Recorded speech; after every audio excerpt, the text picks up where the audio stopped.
going to start with my mannequin Molly here, and she is, I'm gonna move her over just a little bit. Okay, can everybody see Molly? Somebody commented earlier that they thought that she was wearing a nightie. Well, this isn't a nightie, this is actually a shift. And so what your shift is, it was your underwear. They didn't wear anything under it. It was made out of linen, and this is what you wore at night when you slept, as well as during the day. So this was everything. And the wonderful thing about linen is it wicks away moisture and oils and things like that from your body. This is the item of clothing that you would wash most often. This is probably, if you had many shifts, you could change into a fresh shift every day. So that's the first layer that we have. The next layer we have is our stays. Stays are not corsets. The idea isn't to tight lace. The idea is to get a conical shape. Now, they were most often spiral laced, and that means that it goes up with one and ties, stays backwards. Now, the stays worked in different ways.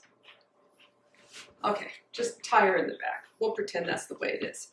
So this particular one has metal grommets. They wouldn't have had metal grommets.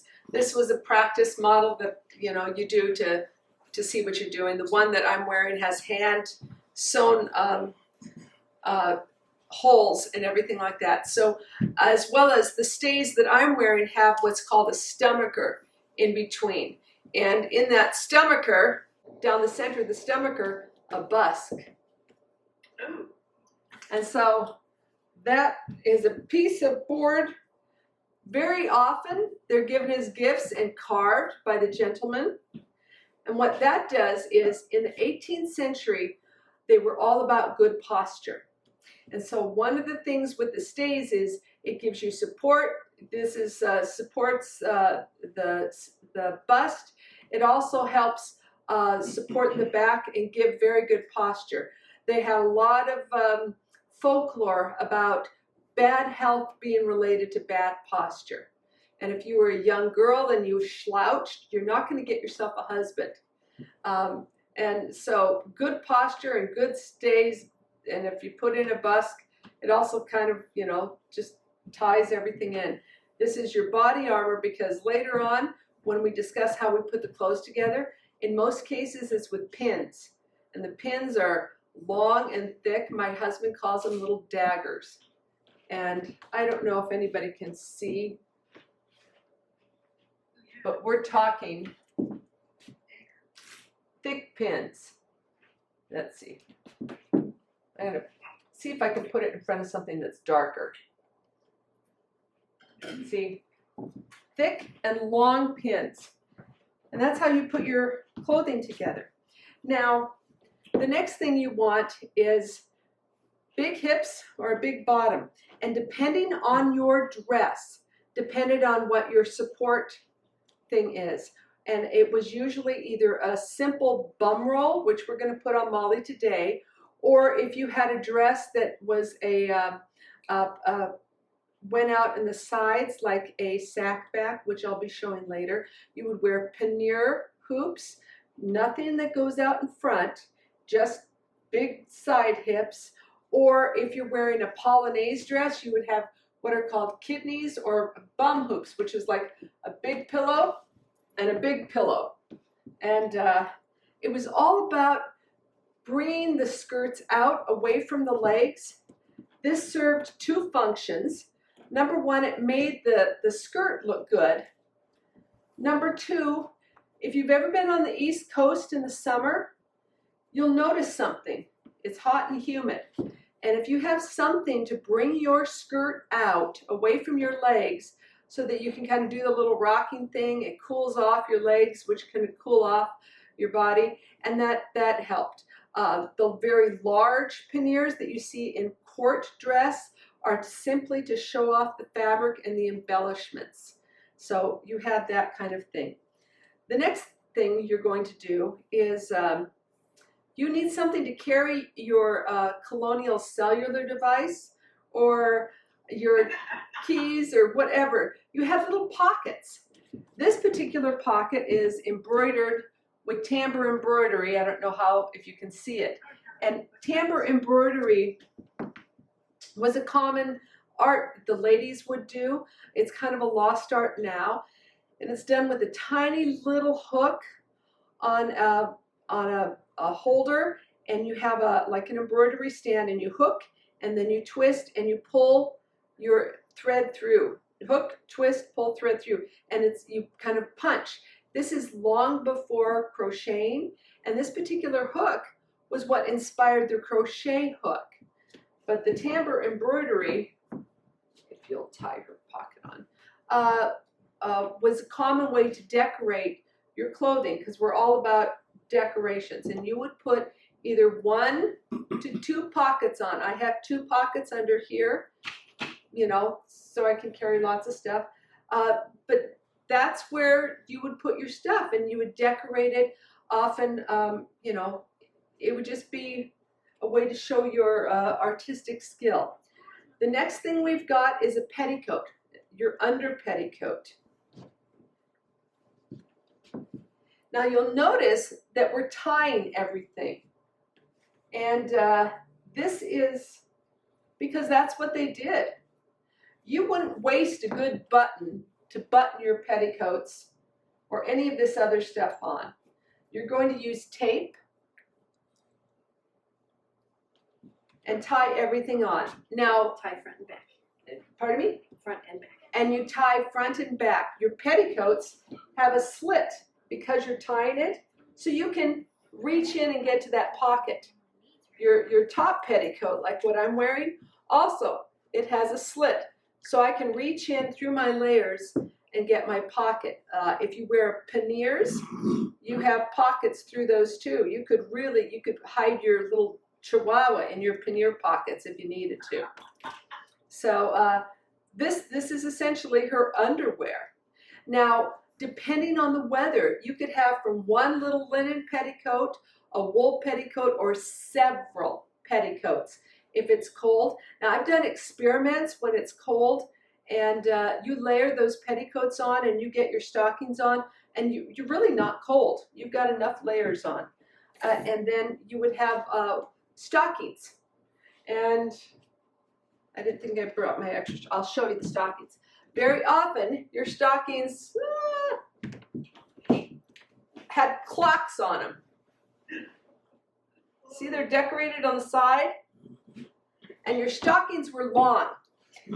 They pull up just over the knee, and then you would be tying them with garters. Your garters could be linen, woven linen, or woven silk. I have some silk garters that I wove myself out of silk threads. And so you could either tie them right above your knee or right below your knee, whichever is most comfortable. But in those days, they didn't have spandex. You'd have wool or linen or sewn things. So you wanted your garters or your stockings are running about your ankles, and that's just not cool. So the next thing we're going to do is put a kerchief or a fichu on.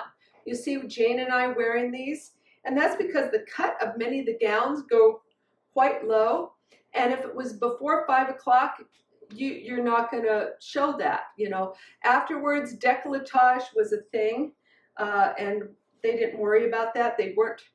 It's kind of a strange thing as far as modesty goes. Your ankles weren't a big thing about being shown. That's Victorian. Very often skirts were above ankles, unless it's formal court gowns. Décolletage wasn't a big thing if it's in the evening. Your elbows, however, yeah, that's sexy. Most of the gowns covered the elbows. That wasn't considered properly decent. Sorry, I bumped her and she wants to fall off. So for warmth as well as modesty, we're going to put a fichu or a kerchief on her. And so that could get tucked in to the sides of your petticoats on both sides. So I guess it's right that we share some of our. This is a little wool one. I'm wearing a silk one. Sometimes they come in printed cotton in various prints, just depending on what went with your gown, your outfit, or what your class was. If you were lower class, you're going to stick with basic linen, wool, and not a lot of cottons or silks. Cottons were upper class because they were expensive. That wasn't. Nowadays, cotton is the most common fiber to do things. Thank you. Next, because she's in her underwear, we need a top petticoat.